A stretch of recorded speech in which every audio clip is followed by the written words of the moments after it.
Dua, tiga. Assalamualaikum warahmatullahi wabarakatuh. Selamat pagi. Waalaikumsalam warahmatullahi wabarakatuh. Mute. Yang pertama, sebelum mulai presentasi, saya ucapkan terima kasih kepada Bu Maulida Amalia Rizky selaku dosen pengampu mata kuliah manajemen kinerja. Sebelum melangkah ke materi, perkenalkan nama kelompok.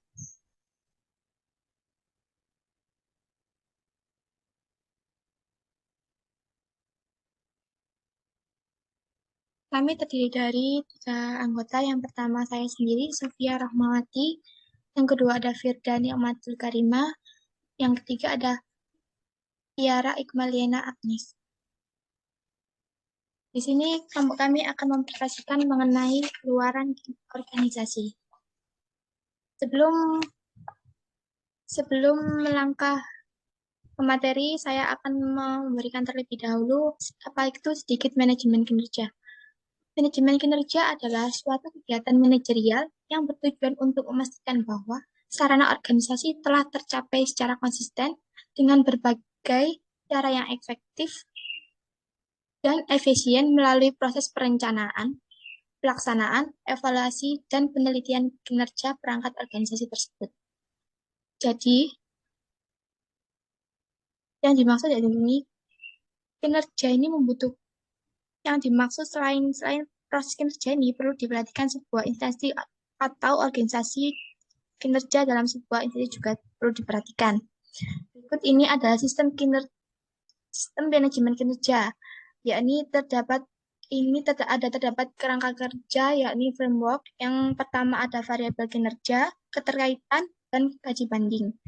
Di sini saya mengutarakan mengenai variabel kinerja, yakni ada keluaran organisasi, proses internal, dan kemampuan sumber daya.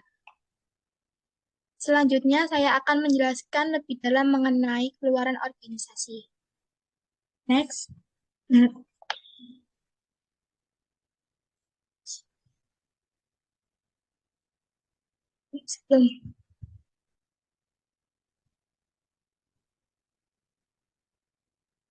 Sebelumnya yang belum.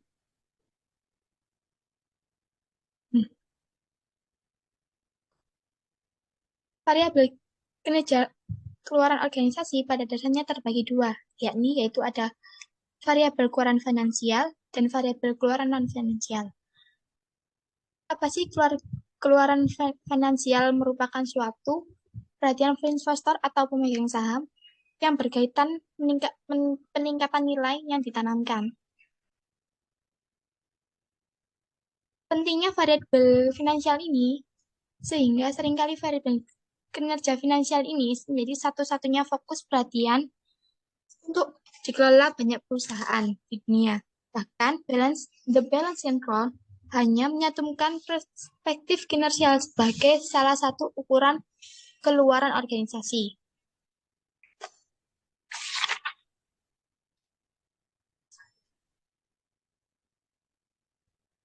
Ya, apa yang diinginkan investor? Pihak yang berkepentingan dengan hasil-hasil finansial perusahaan adalah investor.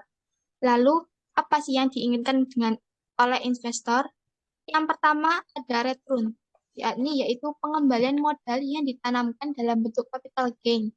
Yang kedua ada reward dividend yang dibagikan oleh investor setiap tahun. Ada figur data yang dibutuhkan untuk melakukan kajian terhadap prospek masa depan dan risiko aset yang dimiliki. Yang keempat ada fight, yakni keyakinan pada tim manajemen untuk memenuhi janji yang diberikan. Selanjutnya,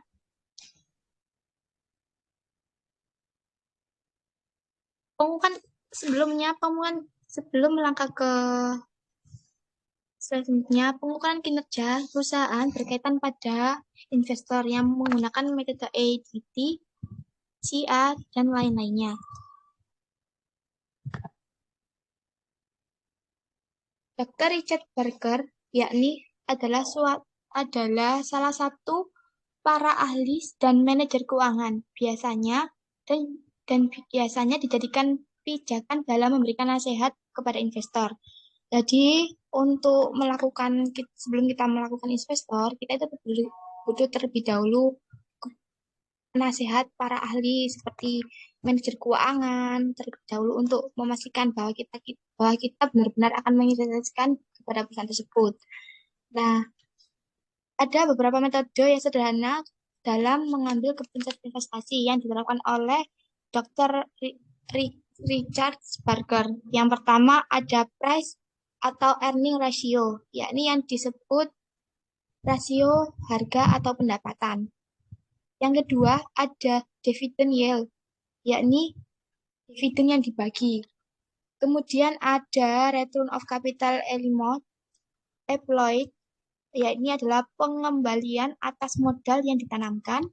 Yang terakhir ada price cash flow ratio, yakni rasio harga atau yang arus kas yang di arus kas keuangan yang dikelola perusahaan. Jadi sebelum kita melakukan investasi, kita terlebih dahulu menanyakan terlebih dahulu kepada manajer keuangan bagaimana pendapatan risk earning ratio terhadap perusahaan tersebut, dividen terhadap perusahaan tersebut, return of capital employed terhadap tersebut. Next, selanjutnya,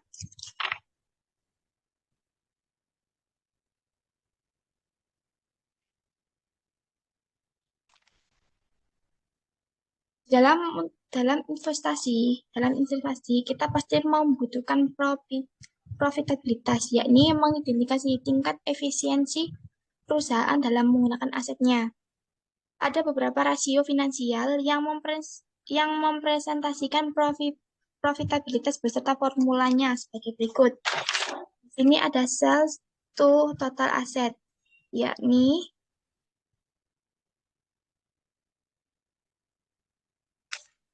sales to total asset adalah penjualan terhadap total. Sama dengan aset penjualan dibagi rata-rata aset. Berikut adalah formula ya. Yang kedua ada sales to network capital, penjualan ke penjualan modal jaringan atau modal rata-rata. Selanjutnya ada net profit margin, yakni ada laba bersih. Yang kedua ada inventory turnover, yakni perputaran persediaan. Ada average collection period, yakni rata-rata masa penagihan, rata-rata piutang. Kemudian ada pengembalian total aset, return of asset. Kemudian ada return of equity, yakni pengembalian ekuitasi. Hal ini perlu diperhatikan untuk mendapatkan profitabilitas pada suatu perusahaan yang Anda ingin investasi tersebut. Selanjutnya,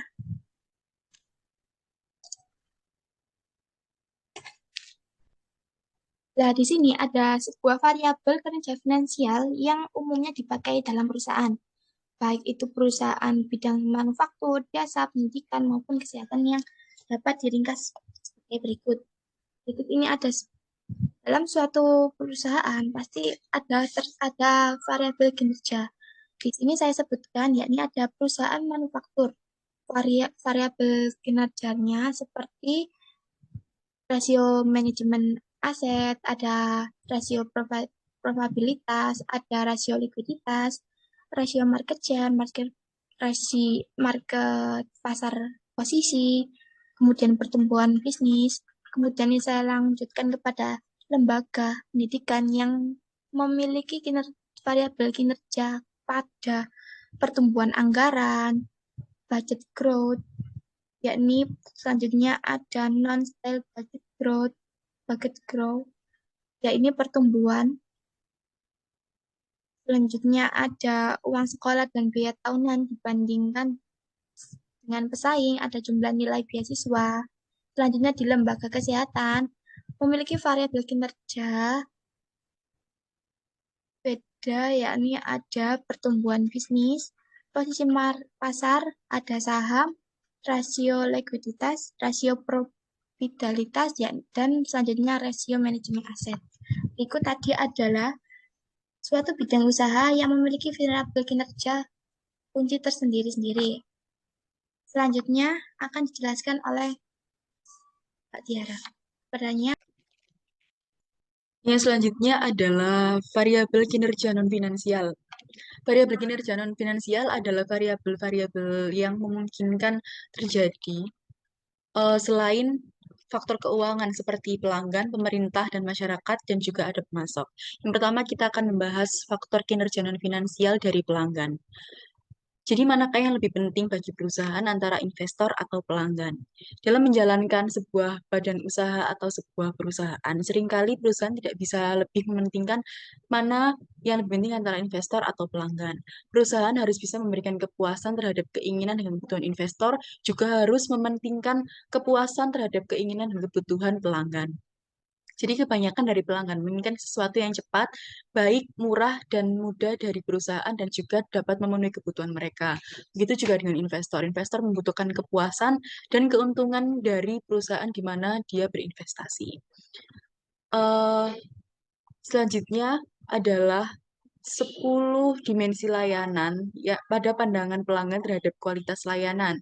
Yang pertama adalah tangibles atau sesuatu yang dapat dilihat. Maksudnya adalah tampilan secara fisik dari fasilitas, perkakas, personel, dan alat komunikasi perusahaan. Contohnya dari fasilitas, apakah fasilitas dari sebuah bank ini itu menarik atau pegawai bank ini sepertinya berpakaian yang pantas atau tidak, sopan atau tidak. Dan apakah tagihan kartu kreditnya itu sudah mudah dimengerti bagi pelanggan atau belum? Selanjutnya adalah reliability atau kemampuan perusahaan menampilkan pelayanan yang dijanjikan dengan sangat akurat. Misalnya saat petugas kredit menyatakan bahwa dia akan memanggil kembali pelanggan tersebut dalam waktu 15 menit, apakah dia akan benar-benar dipanggil dalam waktu 15 menit yang telah dijanjikan tersebut? Selanjutnya adalah competence atau potensi yang dimiliki perusahaan baik dalam keterampilannya maupun pengetahuan yang dibutuhkan untuk melayani pelanggan. Contohnya, apakah bagian teller bank dapat memproses transaksi tanpa harus banyak melibatkan pegawai lain atau masihkah membutuhkan pegawai lain untuk menyelesaikan masalah dari satu customer tersebut? Selanjutnya adalah courtesy atau kesopanan, di mana kesopanan adalah sikap menghormati, tenggang rasa, dan persahabatan dari personel-personel perusahaan. Contohnya, apakah teller bank ini ramah kepada pelanggannya, ataukah pialang saham ini pura-pura sok sibuk, atau kasar, ataukah penerima telepon di sebuah perusahaan atau customer service-nya ini sopan dalam menjawab pertanyaan-pertanyaan diajukan atau keluhan dari customer. Selanjutnya adalah kredibilitas atau credibility, di mana perusahaan ini harusnya dapat dipercaya, jujur, dan dapat menyediakan layanannya. Contohnya, apakah biaya yang dikenakan pada kartu kredit ini sudah sesuai dengan layanan yang diberikan ataukah belum? Dan apakah akses atau kemudahan untuk dikontak dan diakses adalah contohnya seberapa mudah saya bisa bicara dengan pegawai senior bank jika mempunyai permasalahan. Misalnya, si junior dari perusahaan tersebut belum bisa menjawab pertanyaan-pertanyaan atau keluhan dari customer. Apakah bisa dialihkan pembicaraannya kepada senior yang lebih berpengalaman dari juniornya tersebut? Yang selanjutnya adalah komunikasi atau communication. Dan di komunikasi ini perusahaan harusnya bisa menjaga agar pelanggan selalu mendapatkan informasi dalam bahasa yang mudah, mereka mengerti, dan sopan. Contohnya, apakah pegawai bank ini dapat menerangkan dengan jelas berbagai macam biaya yang dikenakan untuk berbagai jenis kartu kredit, dan penyampaian tersebut harus disampaikan dengan runtun dan mudah dipercaya, mudah dimengerti, dan sangat sopan, sehingga tidak menyinggung perasaan customer yang sedang menanyakan hal tersebut. Understanding the customer, memahami pelanggan dan mengenalinya, dan mengetahui kebutuhan mereka. Contohnya, apakah kartu kredit di set ini sesuai dengan kemampuan pembayaran dan kebutuhan pinjaman dari nasabah. Responsiveness. Responsiveness adalah kemauan membantu pelanggan dan melayani dengan benar. Contohnya, saat terjadi masalah dengan laporan bank, apakah eh, bank tersebut dapat menyelesaikannya dengan cepat atau malah meninggalkan tanggung jawabnya. Selanjutnya adalah gambar dimensi kualitas layanan dan penilaian kualitas layanan. Dari 10 dimensi kualitas layanan yang telah dijelaskan sebelumnya, perusahaan itu sangat perlu mengetahui dengan jelas di mana terjadinya gap antara yang mungkin dialami antara layanan yang diharapkan dengan layanan aktual yang diterima oleh pelanggan.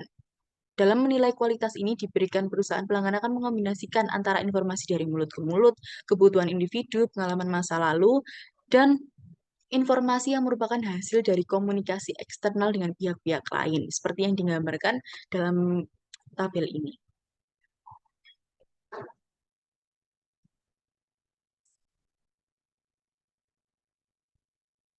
Eh, dalam grafik ini kita mengetahui bahwasanya menilai kinerja kualitas layanan yang diberikan kepada pelanggan pada dasarnya adalah melakukan identifikasi terhadap gap-gap yang timbul antara harapan pelanggan dengan layanan aktual.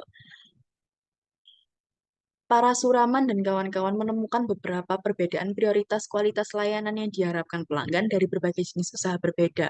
Pada gambar ini kita dapat melihat bahwasanya untuk layanan kartu kredit, perbaikan pemeliharaan, telepon jarak jauh, dan bank adalah reliability yang menjadi hal prioritas bagi pelanggan atau keandalan perusahaan untuk menangani masalah-masalah dari customer. Dibandingkan dengan variabel kinerja lain, atau tangibles, assurance, empathy, atau responsiveness, pelanggan lebih mengutamakan reliability. Pada gambar ini ada model konseptual kualitas layanan, terdapat beberapa gap. Gap 1 sampai gap 5. Pada gap 1,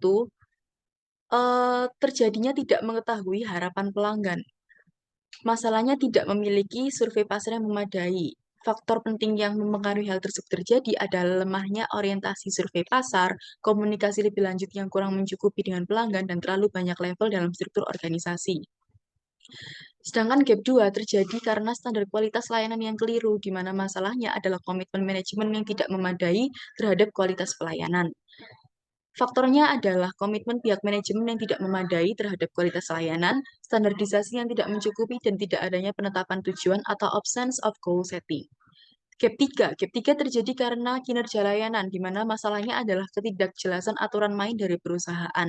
Faktornya antara konflik kepentingan, kualifikasi pegawai yang sebenarnya tidak memenuhi standar operasi perusahaan, atau ketinggalan teknologi, dan lain-lain. Gap selanjutnya atau gap 4 adalah permasalahannya komunikasi horizontal yang tidak mencukupi. Akhirnya apa yang dijanjikan tidak sesuai dengan yang diberikan. Faktornya perbedaan kebijakan antar departemen dan antar cabang, terlalu mengumbar janji padahal tidak ditepati, komunikasi yang tidak memadai, dan lain-lain. Gap selanjutnya adalah gap 4, apa yang dijanjikan tidak sesuai dengan apa yang diberikan.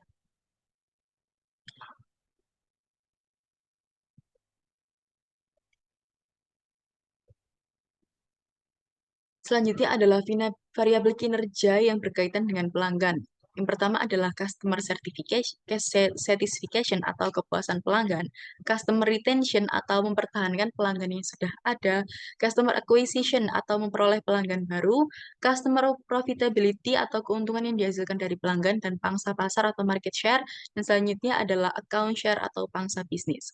Dari beberapa variabel kinerja tersebut dapat dilihat dari sisi hubungan sebab akibatnya. Contohnya misal nih, customer satisfaction akan berakibat pada customer retention. Karena apa? Melalui promosi dari pelanggan ke pelanggan akan diperoleh pelanggan baru, dan itu adalah customer acquisition.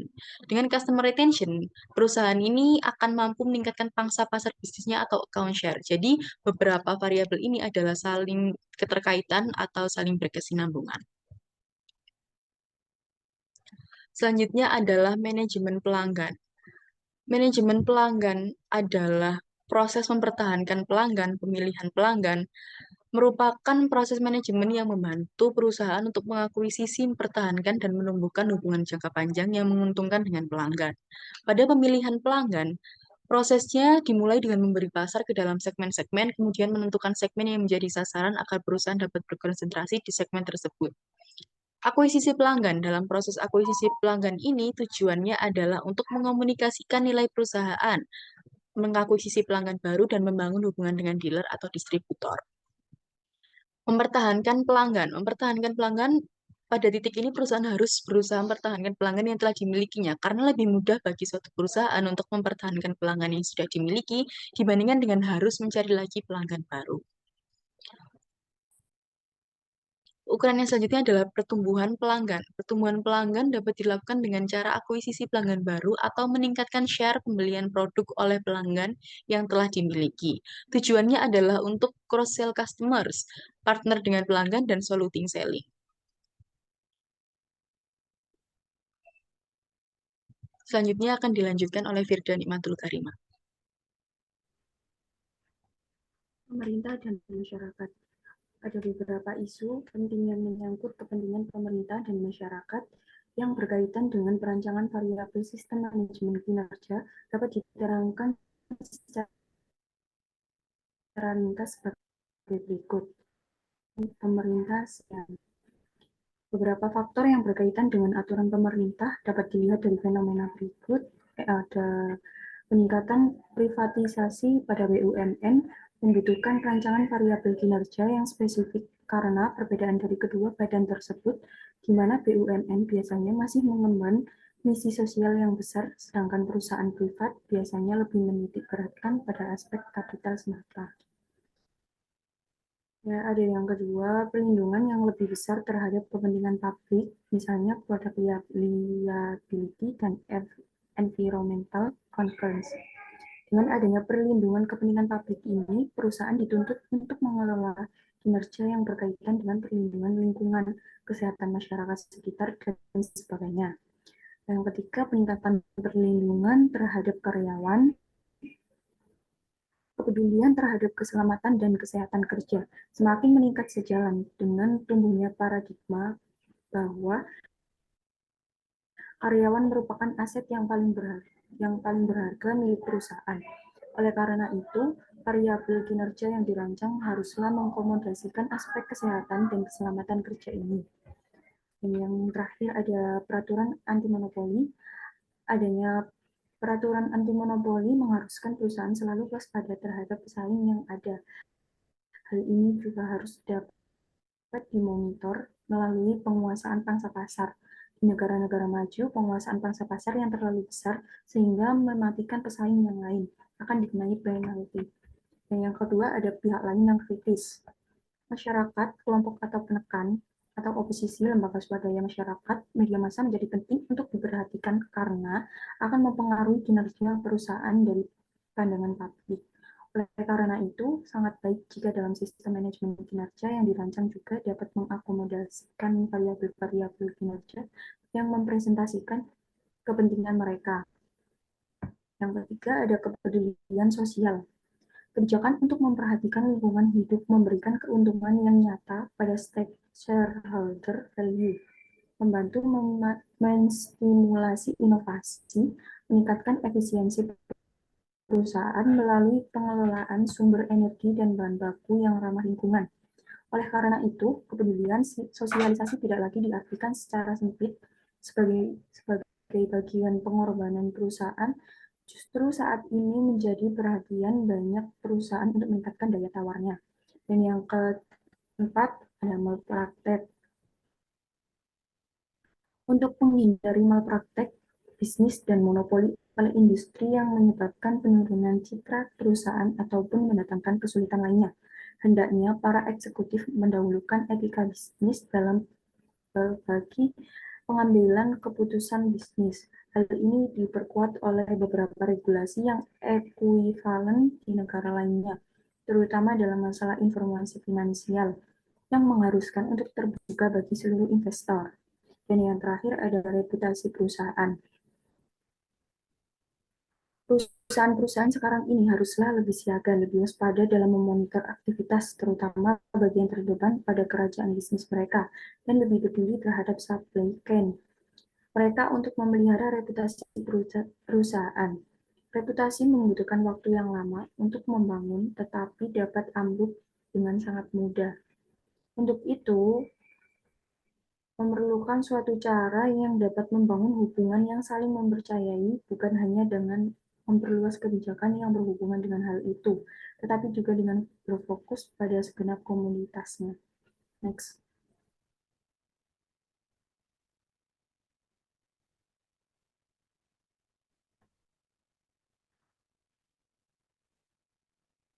Pemasok. Pemasok merupakan salah satu pihak yang turut menentukan kinerja perusahaan. Walaupun banyak aspek yang perlu dipertimbangkan dalam pemilihan pemasok, beberapa hal penting yang sebaiknya dijadikan fokus, yaitu yang pertama ada berbagi nilai. Pemasok sebaiknya memiliki nilai-nilai yang sama dengan yang dimiliki perusahaan. Oleh karena itu, fondasi etis yang kuat merupakan dasar kerjasama yang baik yang harus selalu dikembangkan bersama. Yang kedua, ada lokasi. Lokasi pemasok sebaiknya dekat secara fisik dengan perusahaan untuk mempertimbangkan efektivitas dan efisiensi. Dan ketiga, ada ukuran pemasok. Sebaiknya memiliki pemasok yang dengan ukuran yang kecil tetapi banyak, sehingga mengurangi aspek birokrasi sekaligus meningkatkan aspek kepastian pasokan. Berikut ini ada aspek yang dapat dievaluasi untuk menilai kinerja pemasok. Yang pertama, ada kepuasan terhadap pengajaran etika. Jadi, tingkat kepuasan pelajar terhadap materi pengajaran etika. Yang kedua, ada aspek hukum dan aturan. Jadi, perhatian perusahaan terhadap aspek regulasi dan hukum. Yang ketiga, ada tingkat limbah. Jadi, rasio jumlah limbah berbahaya yang didaur ulang per jumlah total pendapatan yang diperoleh. Dan yang terakhir, ada indeks kepemimpinan, yang berarti indeks kepemimpinan perusahaan. Next.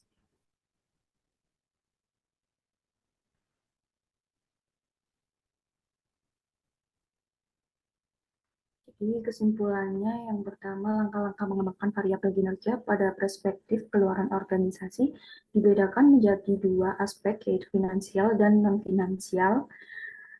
Yang kedua, keluaran merupakan hasil langsung dari kinerja organisasi, baik dalam bentuk barang maupun jasa. Hasil kerja yang dicapai organisasi harus dibandingkan dengan tujuan yang diharapkan. Keluaran dapat lebih besar atau lebih rendah dari tujuan yang telah ditetapkan, dan yang terakhir, bila terdapat deviasi, akan menjadi umpan balik dalam perencanaan tujuan yang akan datang dan implementasi kinerja yang sudah dilakukan. Sekian dari kelompok kami.